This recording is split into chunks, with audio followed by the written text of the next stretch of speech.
Lieder sind Brüder der Revolution, Lieder sind ihre Begleiter.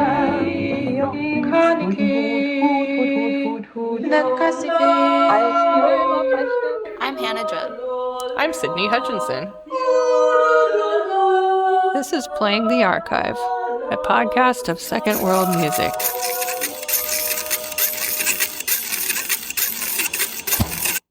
Welcome to Playing the Archive, where archives come to life. I'm Hannah. I'm Sydney. And today we are here with Gina Knapp, the Visual Anthropology Curator in the Media Department In the Ethnological Museum, Berlin. Gina, thank you for being here. Most welcome. Thank you for having me. To start, could you share a bit about your professional journey? What led you to work at the museum, and how has your background in anthropology shaped your approach to curating? Thank you, Hannah. That's a very interesting question. I've been working as an anthropologist for nearly 30 years now, and my interest in anthropology probably came from my personal biography. I once had a professor who said, you either study anthropology because of Karl Marx or Karl May. Karl May is a German author. Some of you might know him, who kind of idealized the First Nations. But in my case, I think it was more or less due to my birth in Papua New Guinea. I grew up there the first years of my life and revisited the place a lot of times. And when I grew up, I realized that I would like to acquire the professional skills to understand more about the cultures in PNG. So that triggered my interest in taking up anthropology classes. And since I was always interested in filmmaking as well and visual arts, I tried to combine the two and became a visual anthropologist, which also makes a lot of sense if you work in societies that traditionally have no writing. And I think it gives you a great transparency in your work in the field.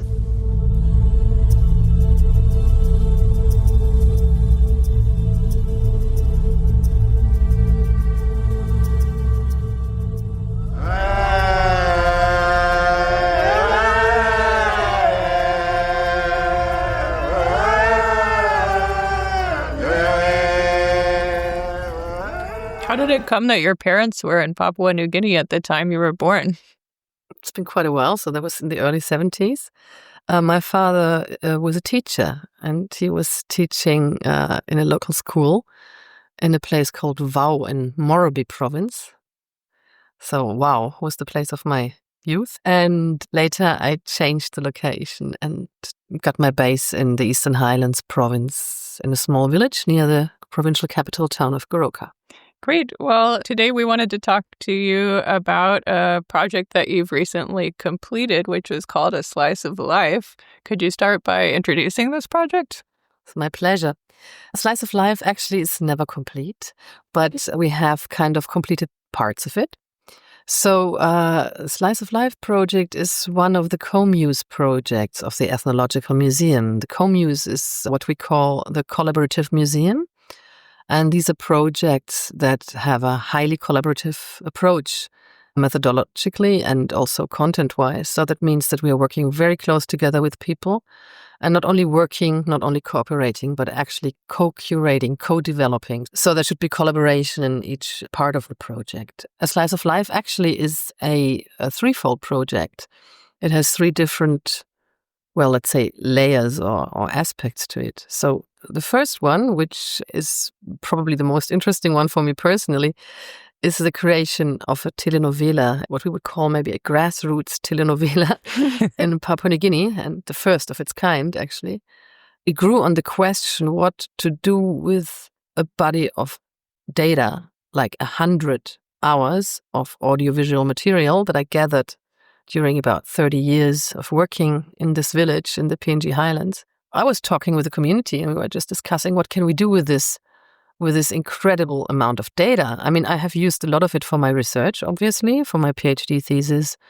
I have made various little video clips, but then there was still this, such a shame. I have my PhD. What am I doing with this data? So the community decided that they would like to tell their story, because the thing is that this material covers like 30 years.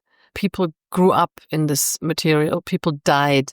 A lot of people I filmed are not with us anymore. And my community members are very, very happy to watch and rewatch the material, quite often as a memory, kind of a document of their village history as well.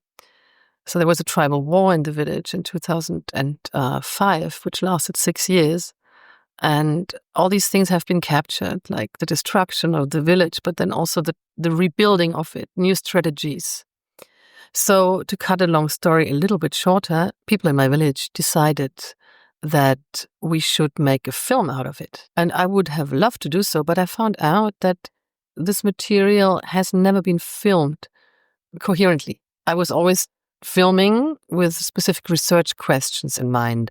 I was filming for academic purposes and not having in my mind at the time that I could maybe create like a narrative for a 90-minute feature film about the history of the village. It would have been a very different approach.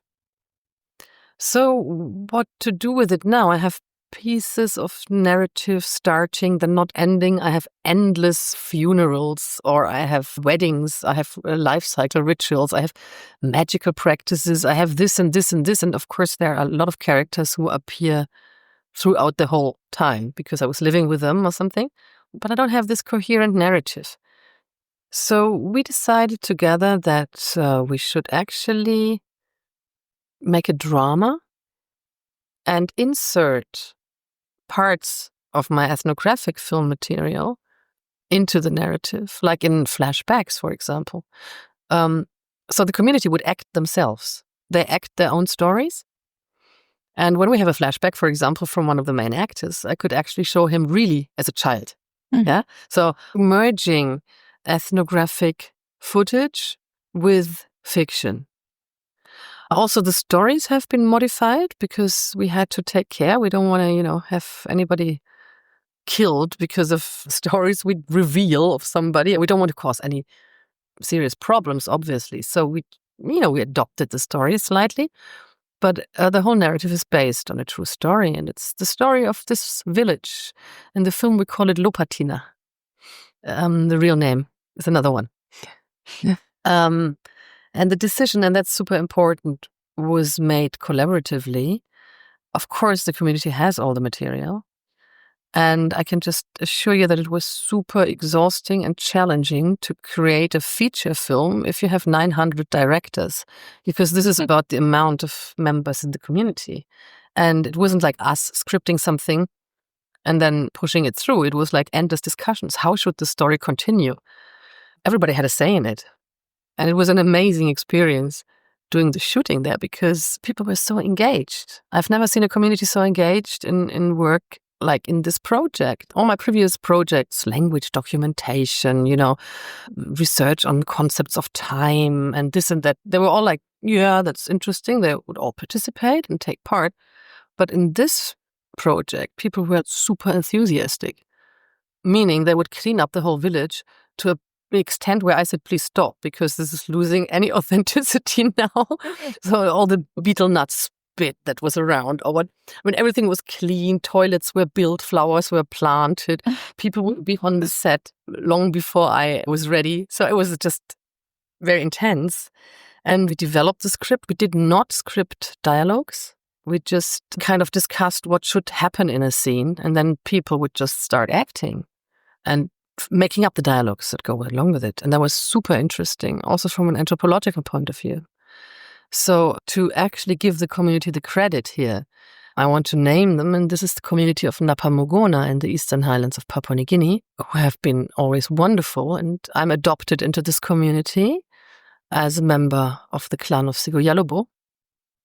And my adopted mother is Mama Daisy and Papa David, and there's a lot of other people who you will see in the film. By the way, A Slice of Life, Opena Gosatlo, it's called, the first film that evolved, is actually meant to be the pilot film of a telenovela, which we would love to continue, but we are still looking for funding. So if anyone has an idea, please. You can see the video on YouTube. Just Google it, A Slice of Life, Opena Gosalo, or you can also just type A Slice of Life, Papua New Guinea. It will show up. It's on my YouTube channel. We can link to it in the show notes for sure.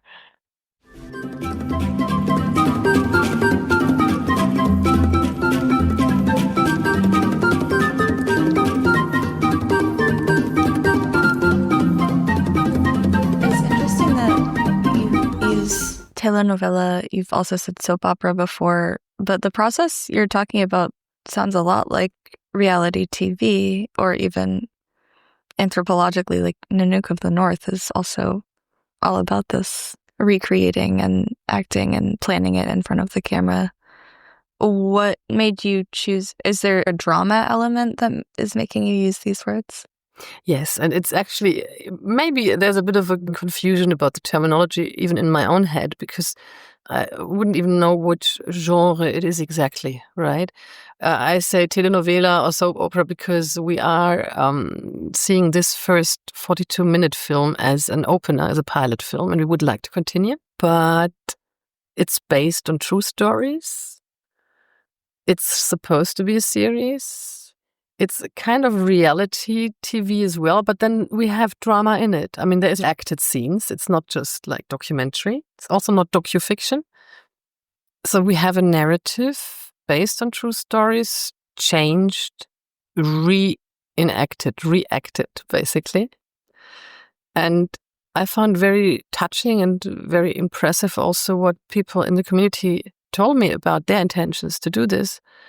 And it was mainly the traumatic experience of a tribal warfare that nearly killed the whole community. All the houses got burned down. The place was destroyed. About 100 people died from a population of then 1,000 roughly. So it was quite a traumatic experience, although not uncommon to the highlands of Papua New Guinea, I have to say. Well, my family community members told me that their intention really is to be a role model, to show that there can be other ways of solving conflicts than violence. And that also refers to domestic violence, that also refers to child abuse, that also refers to a lot of other topics that are crucially important in Papua New Guinea today. So we could even call it a bit of edutainment if you wanted to. Lots of aspects.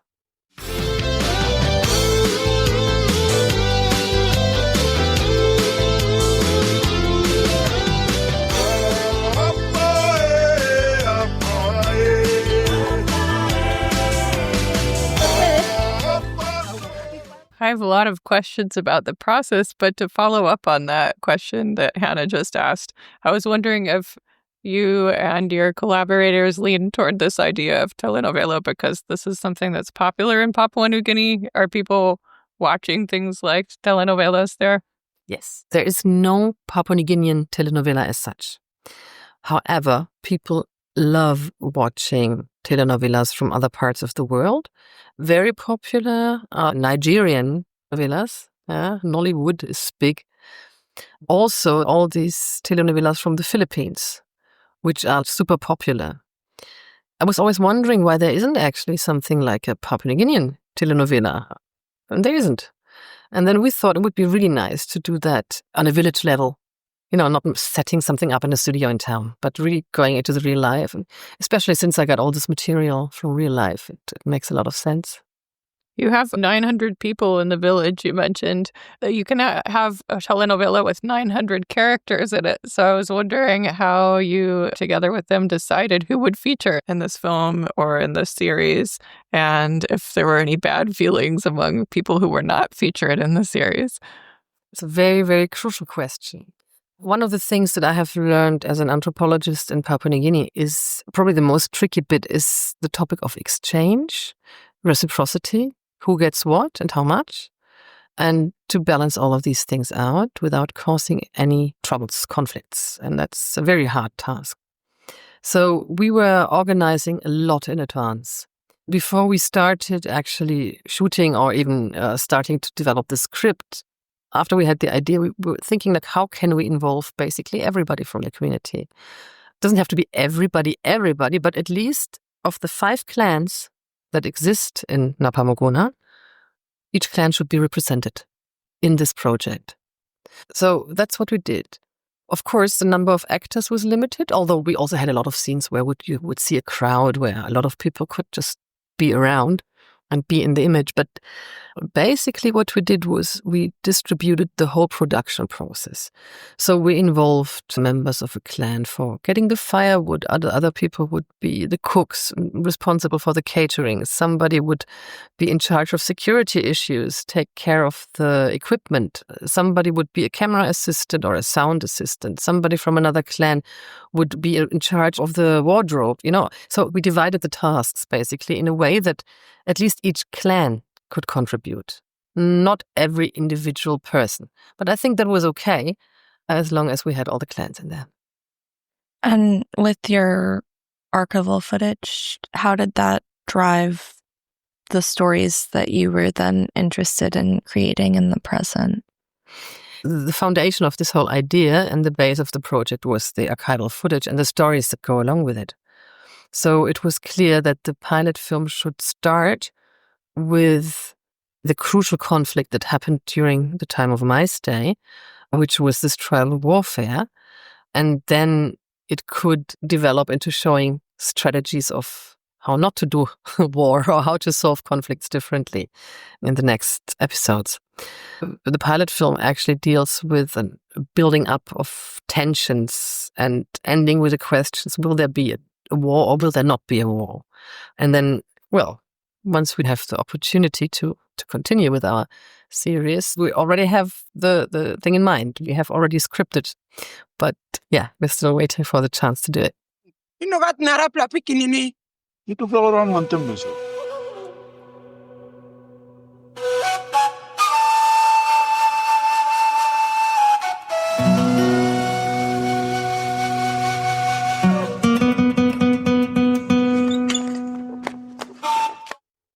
Anana, you're right. Daddy crossing. You may cross you. This community had been through these terrible experiences of war and violence. Did they find the process of telling the story to be helpful in healing the trauma or dealing with those experiences or even healing wounds that existed between the different factions that were taking part in that warfare? I would say yes to all of it, though there are limits, obviously. And we could not claim that we have healed a thing completely. But what I have observed during the whole process of producing this film was that there seemed to be a kind of therapeutical aspect to it. Like people would reenact the whole stories and discuss about the war. Again, the opening scene is basically a discussion about this past war. And it was acted. It was not a real ethnographic event that I documented. So people sit around the fire and cry and tell stories about the past. The interesting thing about it is that they really cried. And that this scene has alone triggered a lot of emotion. So I was also wondering, does it make sense? Is it good or is it like re-traumatizing? But then this was a decision of the community. The script was more or less written by the community. It was very important to them to make this a topic, to actually stop others from doing the same mistakes. That also was what one of my main actors and one of my fathers in the village told me. He said, we want to make people realize that this kind of fighting doesn't bring anything good. It just leads to destruction. We want others to think twice. So there is a deep underlying message. And in this way, I think it has much more an impact than educational workshops in town, for example. When you say the script was basically written by the whole community, what was that collaborative process like? It was crazy. And most of the people cannot write. So what happened was we were sitting at my grass house, like in the garden, in the village, and we would stick different scenes on the outside wall of the house, try to figure them out and shuffle them around and which would be the right order for the narrative and what would be the scenes. So I would be sitting there with lots of different people. There would be 10 people coming by, sitting with us. I repeat what we are thinking so far, then they would say, no, change this, do it like that, or we want it like this. Then these people would go back and work in their gardens, whatever. Then the next group of people would come. This was not scheduled. This was organically happening. And I was the one who was always there. That was a bit exhausting. Yeah? But everybody had a say in it, really, or everybody who wanted to. And we discussed this and incorporated the ideas. Also, this film doesn't aim at a Western audience in the first place. The main target group is Papua New Guineans or people from the Pacific. If people here like it, great. But the target group is actually there. 17, 18, 19, 20, 21, 22, 23.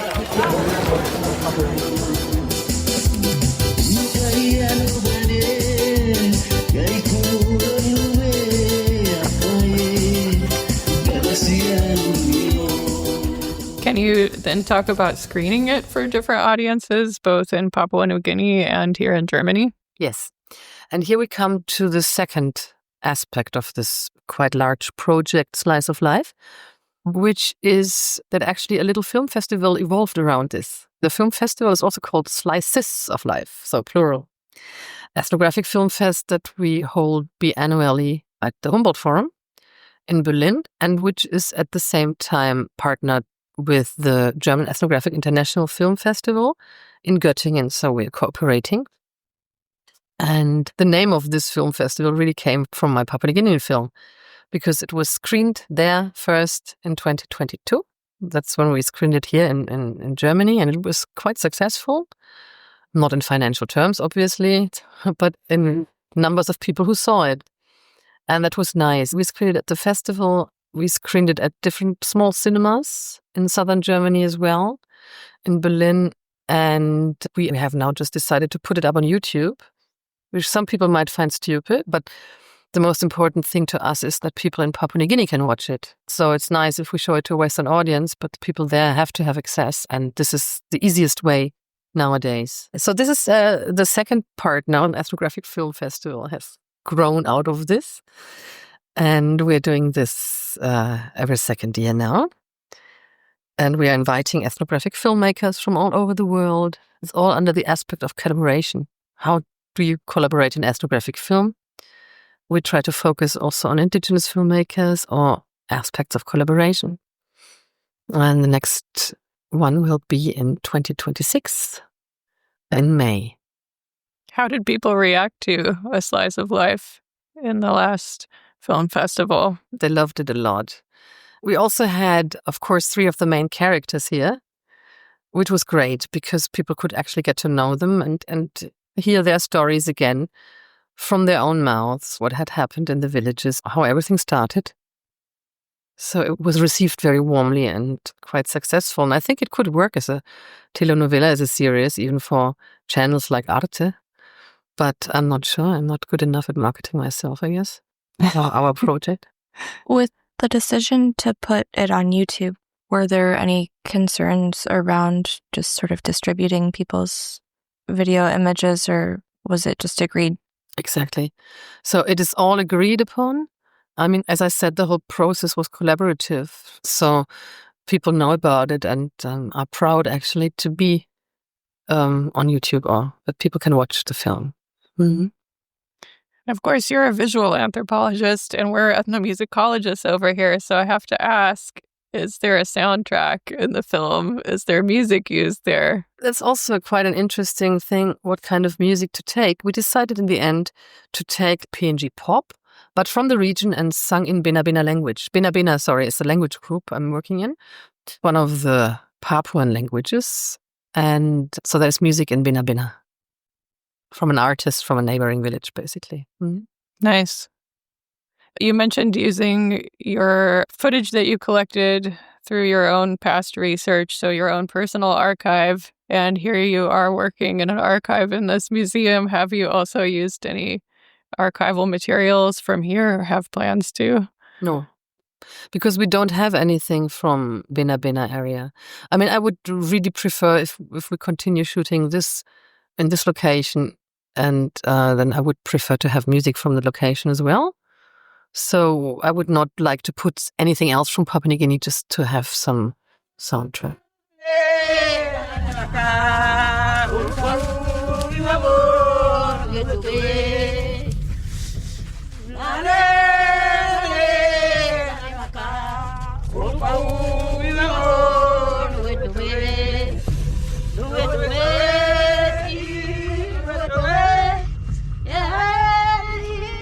With CoMuse and this collaborative partnership, how can museums like ours find people and establish these connections, do you think?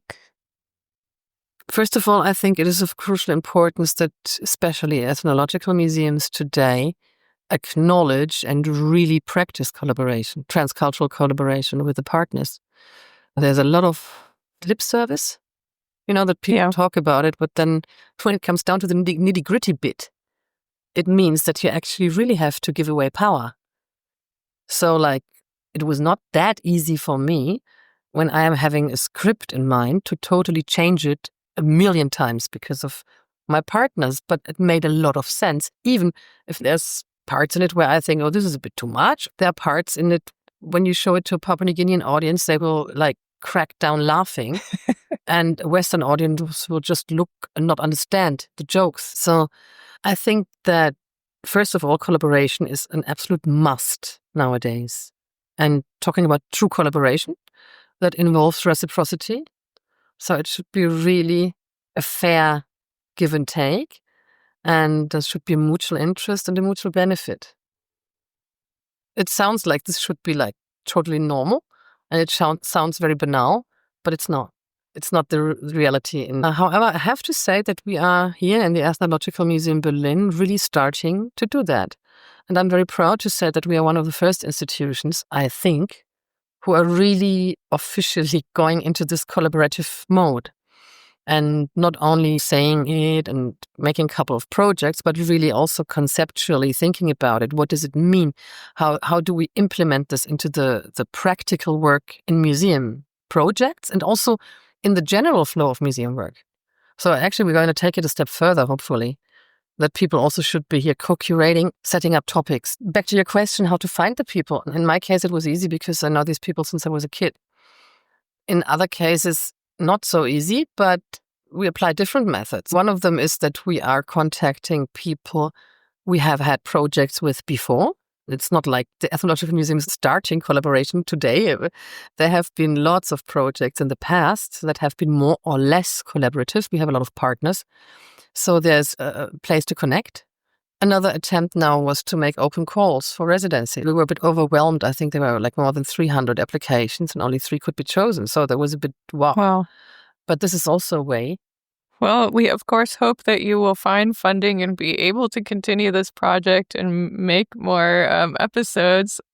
If you are able to continue this in the future, what would you do differently than you did the first time around? Or what feedback did you get from the village of what they would like to do differently? Honestly, with the shooting of the film, I don't think I would do much differently. I think it went very, very well. Maybe I would take more time. It was a bit stressful in the end because, production costs, and we didn't have any money. So we did the whole film with $10,000.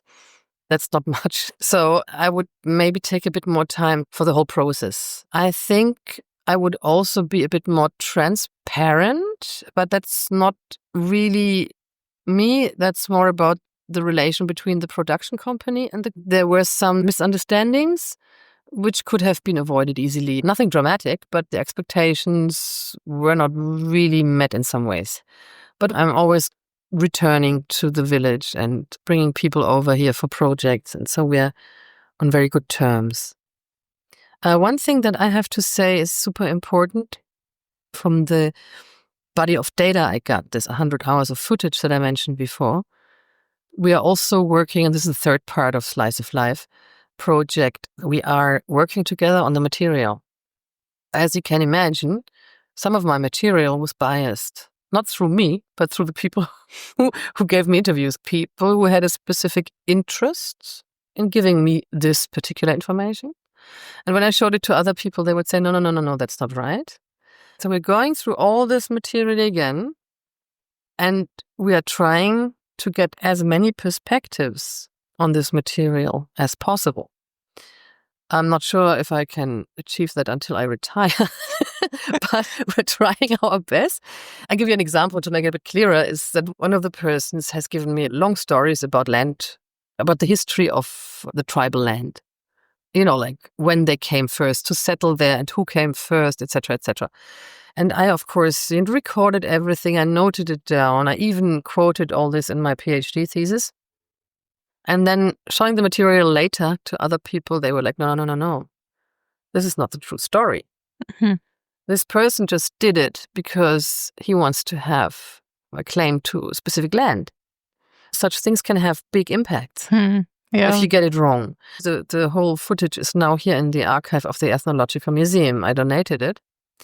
If in 10 years somebody from the village comes and sees this material, he or she might get wrong conclusions about land rights or something. And since this has never been written down, this could be an incredibly big issue. So we have to get different perspectives to make sure that we don't only support one person or two who, just want to have their interests confirmed. And these are issues that Hollywood filmmakers probably don't typically have to think about. No, of course. Just looking forward, what are your hopes beyond making more episodes for the project? Well, my hope would be, first of all, as you said, making more episodes, but then also that this takes off as, let's say, as a media in itself, because other communities could do that too, or it could be enlarged and involve different communities, and that people might weave their stories and convey them to others, but in a way that nobody is blamed. It's not about guilt, but telling true stories in a different way. I find it super important to have a bit of this educational aspect. Not in the way that a white person says, like, oh, you shouldn't fight or something like this nonsense. No, it's a community approach, and the messages they want to convey to other communities. I would be very honored to be a part of the facilitating team for that. I have a question on a purely material level. Here you have a script that's been written by an entire village. Who owns the authorship rights? There is a community association, and the rights are shared between basically me and the community in mutual agreement that nobody uses it without consulting the other. Is there an expectation that at some point this will be an income stream for the village? Has there been any kind of conflict around that aspect? Of course. I think there was an initial hope that everybody would become a superstar. I don't think there's much of this hope left. It's more like people enjoyed acting, and they also are proud to walk around town and somebody recognizes them or something. That's not bad. But as I said before, we try to reciprocate in other ways by bringing people here, showing the films in cinemas. What we also did is we paid people, but not as a salary, but as a compensation for the time they invested. Because while they were acting, they would not work in the garden, etc. No? So nobody got a salary. But it's not about money in the first place. But of course, always there is a hope. A white person pops up somewhere with, the assumption that there could be a lot of cash. But they know me well enough by now to know that there's not so much cash in my bag. Anthropology is usually not the field you go into if you want to earn a lot of cash. But I'm sure as a visual anthropologist, it maybe is a little harder because there's this camera in tow. Netflix is, in the background. Yeah, sure. And also, to be honest, on some occasions where we screened the films, we were even encouraged to contact like Netflix or other, possible big producers. And now we don't want that. Because this is not about going in somewhere, dominating a place, setting it up in the way you want it to be set up with lots of light and technicians. We also had local camera people. That's important to say. I didn't film. We had local camera people. You don't want to disturb the dynamics of a community in a massive way by having an American film team or something there. Oh my God, that would raise expectations. Then people would think now they get millions, and that could create a lot of problems. So we'd rather keep it small and not so focused on some money outcome, but on a message that we want to bring across. Thank you so much for sharing this time with us. And just to wrap up, how should we wrap up? Donate. Write to If us. there are listening patrons, you can Exactly. Yeah, listening. you can follow the link. So then I think we'll just say thank you so much for joining us today on Playing the Archive. Thank you. And as we say in Bina Bina, wati hutoyawe, yasiyawe. I would respond in kind, but I don't think I can manage it. What does it mean? It just says thank you very much and goodbye. Perfect. Playing the Archive is part of the Second World Music Project, led by Dr. Sydney Hutchinson and housed at the Institute for Musicology and Media Studies at Humboldt University, Berlin. The project is funded by the Deutsche Forschungsgemeinschaft, and the podcast is produced with the support of the Media Department of Berlin's Ethnological Museum and Museum for Asian Art. All the sounds and music you heard in this episode come from Slice of Life. That's all for now, but not forever. Thanks for joining us.